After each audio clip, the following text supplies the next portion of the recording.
Hi everybody, my name's Antonia Franco, and today I'm going to be talking about the supply chain.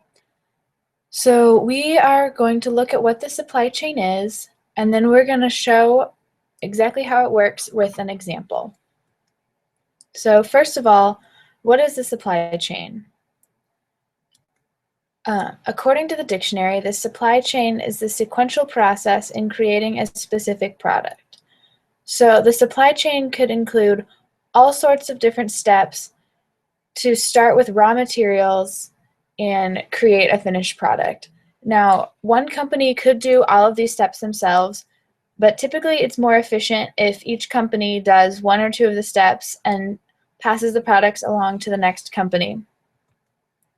So here's a picture that shows exactly how the supply chain works. So as you can see, it starts on the left side with raw materials, and each step gets the product a little bit closer to being finished and getting to the consumer.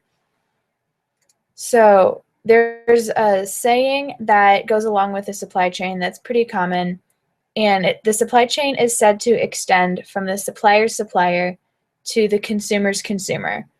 And this is just showing how many different steps and how many different parties are involved in creating just one product.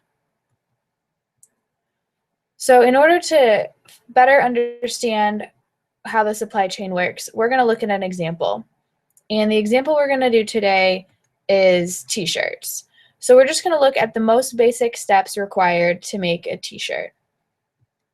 So the first thing you would do is you would start and collect your raw materials. In this case, you'd need cotton. Once you have the cotton like this, it would start out again in its most raw form like this. So once you have the cotton, you would process it into cloth. And the way you would do that is you would take all the seeds out, you would spin it down and form it into really, really long threads.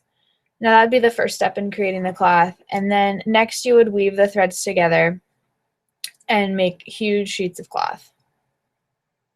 The next step that you would do is you would dye the cloth to the color that you wanted it. Now the dye would have a separate supply chain in and of itself in order to, from its raw materials to it becoming t-shirt dye.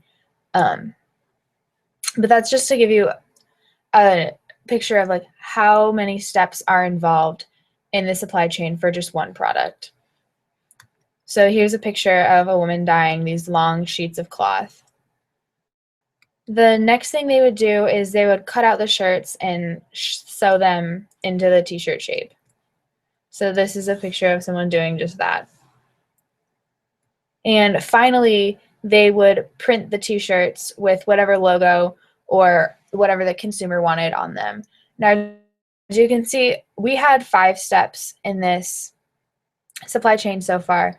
In reality, it's a lot more in-depth than just this basic overview that I'm giving you, but you can see that there's so many different things that have to be done. And now one company could do all of these things, but typically the same company that's dyeing and printing the t-shirts isn't picking the cotton in the field. So it really does show how the supplies are passed from one company to the next as they get closer to becoming the finished product.